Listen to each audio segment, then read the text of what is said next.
दोस्तों नमस्कार। आप जुड़ चुके हैं खबर बिहार 24 यूट्यूब समाचार चैनल के साथ। मैं विवेका। बिहार में विधानसभा की चुनाव संपन्न हुई।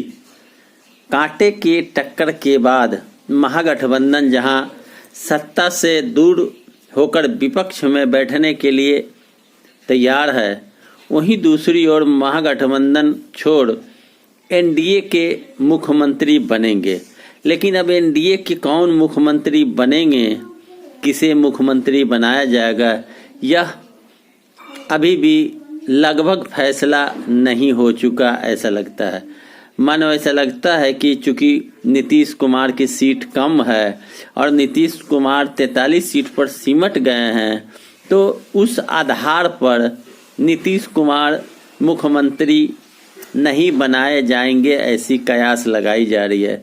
मगर मोदी जी ने कहा है कि मुख्यमंत्री के नेतृत्व में यानी नीतीश कुमार के नेतृत्व में चुनाव लड़ा गया है, नीतीश कुमार को ही मुख्यमंत्री बनाया जाएगा।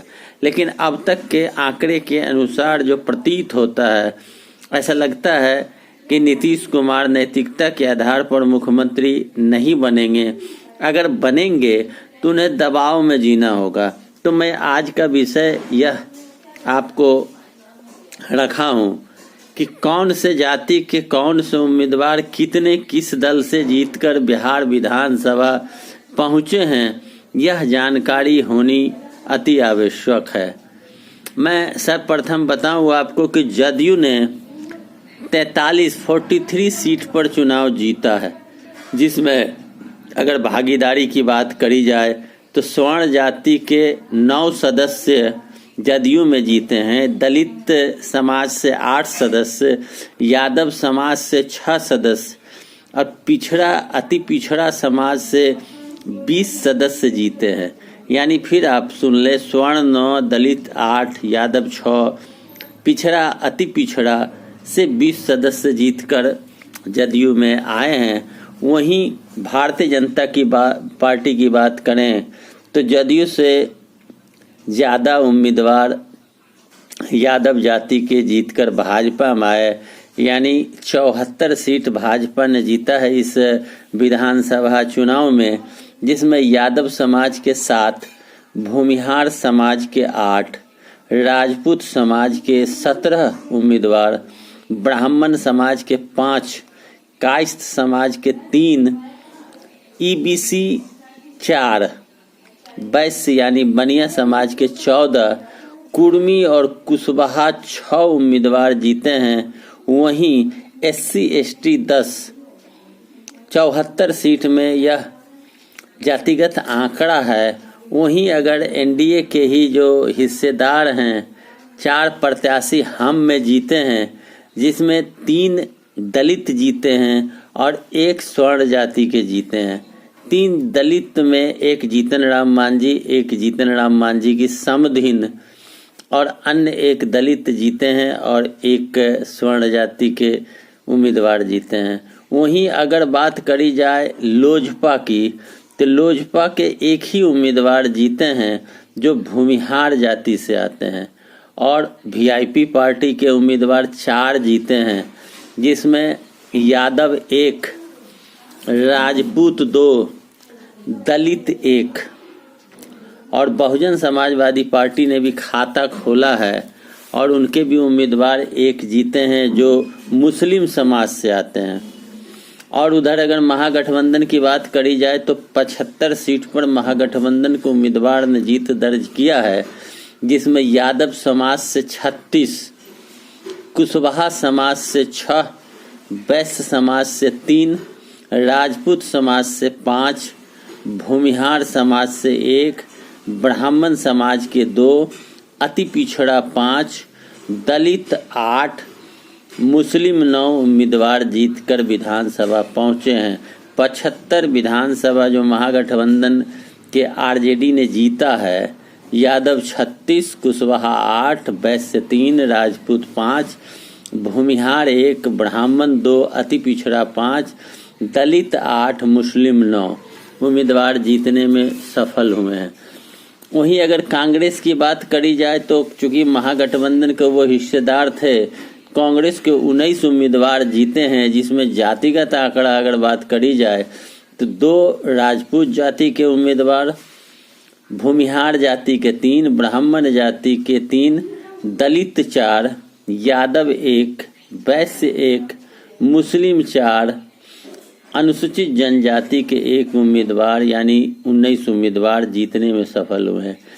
12 उम्मीदवार माले के जीते हैं, जिसमें जातिगत आंकड़ा अगर बताया जाए कुशवाहा समाज के 4, यादव समाज के 2, दलित समाज के 3, मुस्लिम 1 और वैश्य 2 माले में जीतकर आए हैं।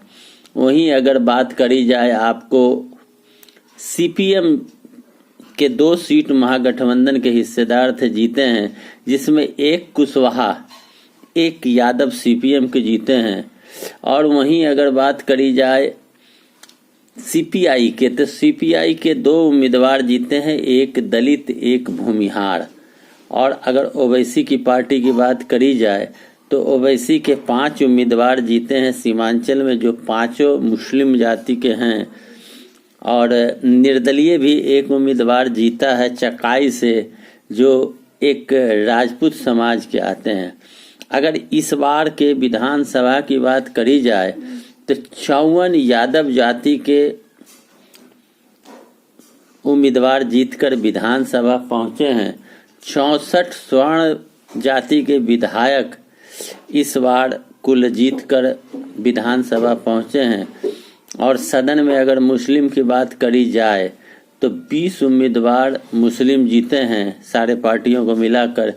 एनडीए में कोई भी मुस्लिम उम्मीदवार जीता नहीं है। एनडीए में मुस्लिम उम्मीदवार एक भी जीतकर विधानसभा नहीं पहुंचे हैं। ऐसे भी एनडीए में मुस्लिम की महत्व नहीं है। और विभिन्न जाति और वर्ग का प्रतिनिधित्व देखने को सदन में मिलेगा। लेकिन सबसे बड़ी बात है कि इस बार सदन में अति पिछड़ा समाज के करीबन 100 उम्मीदवार विधानसभा में बैठेंगे। सदन में जातिगत आंकड़ा की अगर बात करी जाए तो दलित 39, यादव 54, मुस्लिम 20, 64 स्वर्ण, 20 वैश्य, 46 पिछड़ा अति पिछड़ा। फिर मैं एक बार बता दूं आपको कि जो जातिगत आंकड़ा है सबसे ज़्यादा 64 स्वर्ण जाति के, 54 आपको यादव जाति से, 46 पिछड़ा अति पिछड़ा, 20 मुस्लिम, 39 दलित और 20 वैश्य उम्मीदवार विधानसभा जीतकर पहुंचने में सफल हुए हैं। अब इस प्रकार के विधानसभा की जीत में नीतीश कुमार तीसरे स्थान पर विधानसभा में हैं और भाजपा शुरू से मांग कर रही है कि भाजपा के ही विधानसभा में मुख्यमंत्री का कुर्सी को संभाले। और नीतीश कुमार ने भी बैठक करके कह दिया कि एनडीए ही फैसला करेगी कि किसे मुख्यमंत्री बनाया जाए। और मुख्यमंत्री के चेहरे के लिए कई नाम सामने आए हैं। और नीतीश कुमार की चूंकि तीसरी नंबर की पार्टी है, जनमत नीतीश कुमार को प्राप्त नहीं हुआ है, इसलिए नीतीश कुमार नैतिकता के नाते स्वयं को उम्मीदवार नहीं कह रहे। वो चाह रहे हैं कि मुझे अगर उम्मीदवार बनाया जाए तो एनडीए ही मेरे नाम का प्रस्ताव रखे। अगर एनडीए बना भी देती है भाजपा तो भाजपा के दबाव में ही काम सब दिन नीतीश कुमार को करना होगा। अब देखना यह है कि कुर्सी से नीतीश कुमार को ज़्यादा मोह है या अपने सीट के आधार पर नैतिकता के नाते बिहार की जनता ने नीतीश को नकारा है, वह कुर्सी छोड़ते हैं और संगठन का काम करते हैं। तो दोस्तों, जातिगत आंकड़ा मैंने बता दिया, आपको यह जानकारी होनी चाहिए। मेरा वीडियो कैसा लगा, अच्छा लगे तो लाइक करें, शेयर करें, कमेंट करें, सब्सक्राइब करें मेरे चैनल को। धन्यवाद।